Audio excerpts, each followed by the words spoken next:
to interview the most amazing person I ever met, the most influential person in my life. Living at Trump World Tower, I met a lot of interesting people. I met Donald Trump. I met Steve Harvey, Derek Jeter. But Yes, you were number one. You were the most amazing because thank you. Thank you so much. That means truly, truly a lot. Thank you. I'll tell you why. I think you're the kindest person in the world and you're the happiest person in the world. Thank you. That means a lot. Coming, somebody saying that, I try, but I don't think I'm the one, but the number one, but still it means a lot from you. Thank you. You were a big influence on me and I wish I could be like you. The thing that stands out in my mind is that you're a survivor of the Rwanda genocide. We'll talk about that in a minute. Your family was murdered and you forgave the people that murdered your family, and they were murdered in a very brutal way. Being chopped up by a machete is just gruesome and horrifying. What happened was terrible, even if there is no amount of anger that can change it. You forgave the man that chopped up your family. How could you do that? Yes, it was a struggle. It was a lot of thinking back and forth. All I can tell you for sure is that I know anger. I felt anger. It was there. The worst thing was I felt justified in my anger, as you can hear what you're saying, exactly that what happened. So I felt justified. I felt my family were innocent. They never did anything wrong. They were born, whatever they gave them to call them a certain tribe. What is wrong with that? So the more I felt justified, the more anger I had. And the more anger I had, my own body was aching. My soul was aching. I had no peace. I couldn't remember how to smile out of anger. I couldn't remember how to see good in people because it was just like to see bad. And again, righteously so, somebody will say, yeah, you have a reason. And the whole tribe, neighbors, country turn against you. But then it still doesn't change the outcome, which was me suffering from my anger. So that forced me, I always say, God put me in a corner. He was like, okay, you're going to get it. You will know pain is going to get worse and get worse and get worse until you consider about forgiveness. So I didn't forgive because I knew how to forgive. I truly forgive because I asked God, help me. I want to feel good again. I want to see good in people. I want to understand the things you say in the Bible. With that willingness to wish even to be innocent again, to wish to see good in the people, to see bad for what it is, of course, but to see good, that's where my help came from. Then slowly things started to unravel, to see the one side, like, wait, they're doing evil, but they're not evil. Because even me as a person, sometimes I might say something unkind, and then the next day, I can't believe I said what I said, which means I'm capable to change. So if I'm capable to see wrong, what about another person? It was such a 3 months conversation from inside. If another person can change, that means even a killer can change. So which means they're not evil, they are doing evil. So it was just like mathematically plus this understanding. In the end, it came to, yes, how in the world did I first be sold to be angry like them? How did I even wish to be like them? When you're angry, when you can't forgive, inside you, there is the thoughts and the suggestions of how can I revenge? Even if you don't revenge, like one of the things I used to say, I would never talk to anybody from that tribe. Could you explain to my viewers exactly what happened? What was the genocide about? So I wrote the story in actually 2 books left to tell, the first one, and the second one, Led by Faith, which was the next 10 years after the genocide. The genocide happened in Rwanda in 1994. I was a student in college. I grew up in a family of 3 boys and 1 girl, me and mom and dad. We were all there until the genocide. In 1994, we were all, my brother was one brother actually was outside of the country. The other one was just finished his master's degree. The younger one was finishing high school and was in college. I went home for Easter holiday thinking it was going to be just normal, even if I knew something was going on. And then the genocide started on the 7th of April and life never been the same. 3 months later, my family was killed. And my parents asked me to go to hide to a neighbor who was from the other tribe. And he put him in a bathroom 3 to 4 feet with 7 women. And we spent in that bathroom 3 months. The problem of the genocide, why it happened, in Rwanda, we had 2 main tribes, Tutsi and Hutu.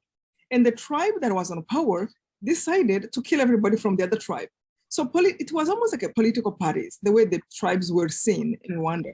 We all look alike, speak the same language, and for some reasons, they said, you belong to this tribe. And if you have a nose that is a little bit this and that, you are Tutsi or Hutu. Then they gave the identity cards. So you kind of fell in that tribe without even knowing how and why.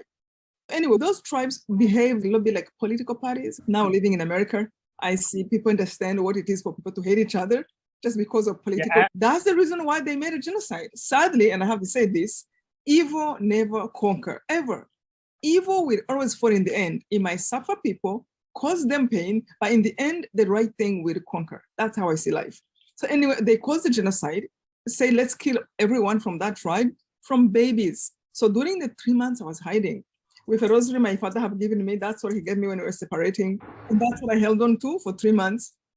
After those 3 months, they have been looking for us. I went in that bathroom, 115 pounds. I came out 65 pounds. I was bones. So for the 3 months, they were killing every one of my tribe, wherever they were hiding. Those who run to churches, they even destroyed churches. And the leaders of the country, they were on radio saying, well, we are going to live in a paradise because we're eliminating our enemies. And part of me, I'm like, no, it doesn't happen that way. You can't hurt another human being, innocent person, and think that you're going to have a good life. It doesn't happen that way. Why? They can't see it because they are blinded. Blinded by what? By hatred, by selfishness, by anger.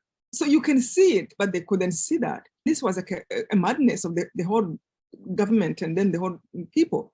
Many people from the Hutu tribe. Not everyone was bad. Look at the man who hid me was from the Hutu tribe because they were only ones who were able to go outside.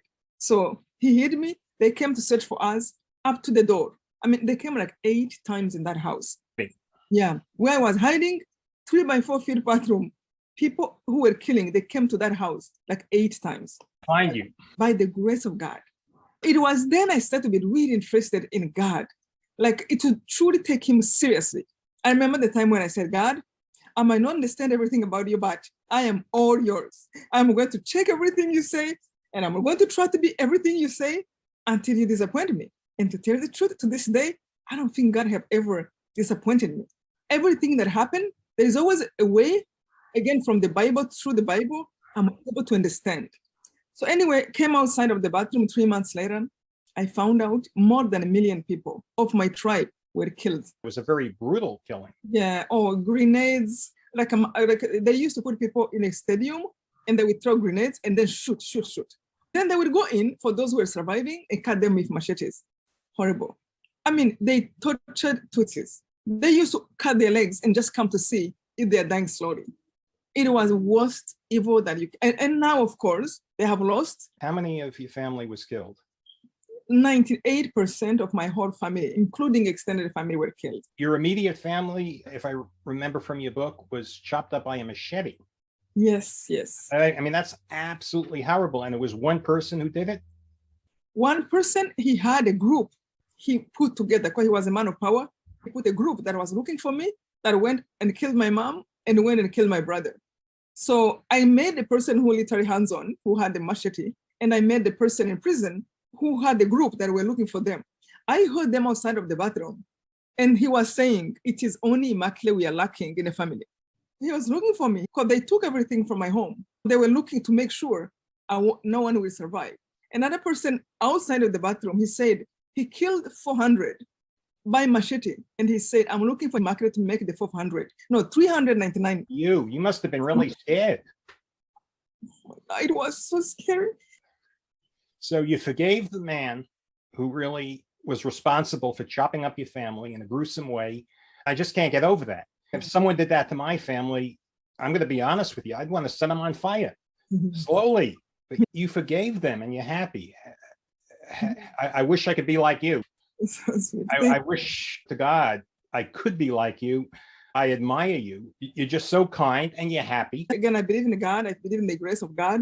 I truly think that with forgiveness came the gift of the joy.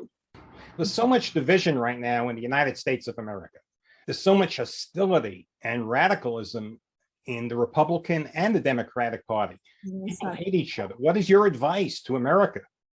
I see that. I live in this country now. I go back and forth, of course, in Rwanda.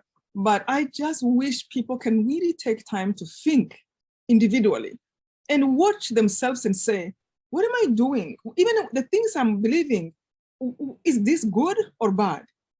What I'm thinking about another person, do I want to be the person who just think about evil and bad of other people without sometimes even knowing the people fully? You don't even know that person really well. You can judge what the person is saying in the moment, but don't go to hate them so much like you know everything about them. So what I wish in America, especially, it makes me think about what I have gone through during the genocide, how these two tribes who are brothers and sisters, coming from the same Father, God, that we are here on earth, God put us here willingly, individually, lovingly, and we are falling in the trap of Rwanda. We are falling in the trap of the devil that makes us look at ourselves like, oh, look at you, you different, hurt each other. What if even somebody think about something differently? Can I bear them? Can I listen to why they think that way? Why do I have to hate them? I just wish that people can accept each other and also think back and learn something from Rwanda. This is what our politicians are preaching. It's almost the same thing as what happened in Rwanda.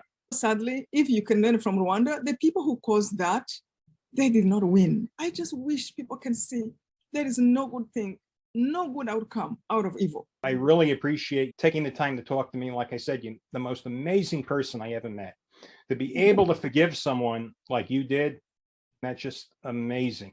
Do you have any parting message? Yes, I want to encourage people. You see, we can't control what other people do. We can change ourselves, but we can't change others. So if we see evil, for those who pray, please encourage you. Pray, pray, pray.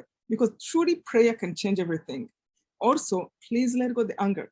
If somebody does something bad and then you succeed to become like them and more angry, you have become two, not one anymore. Let go the anger and do your part.